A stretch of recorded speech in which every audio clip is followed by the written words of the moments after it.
यहाँ शिव और माता पार्वती की एक सुंदर भक्ति कथा है, जो समर्पण और प्रेम की गहराई को दर्शाती है। कथा।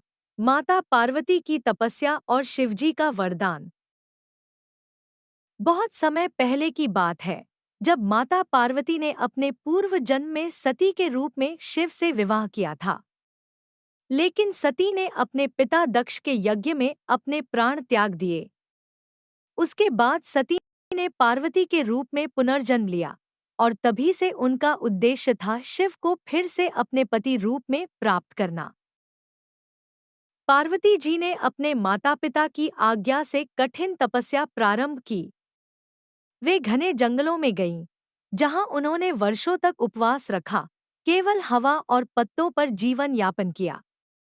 उनकी तपस्या इतनी कठोर थी कि देवता, ऋषि और स्वयं प्रकृति भी चकित हो उठी। भगवान शिव, जो ध्यान में लीन थे, पार्वती जी की इस कठिन तपस्या से प्रभावित हुए। लेकिन वे उनकी भक्ति की परीक्षा लेना चाहते थे। उन्होंने ब्रह्मचारी का वेश धारण किया और पार्वती के पास जाकर बोले, हे देवी, तुम शिव जैसे वैरागी से विवाह क्यों करना चाहती हो? वे तो श्मशान में रहने वाले, भस्म धारण करने वाले और संसार से विरक्त हैं। पार्वती मुस्कराई और बोली, आप चाहे जो कहें, लेकिन मेरे लिए शिव ही मेरे आराध्य हैं, मेरे जीवन का उद्देश्य है। मैं उन्हें ही पति रूप में चाहती हूँ, चाहे मुझे इसके लिए जन्मों तक तपस्या क्यों न करनी पड़े।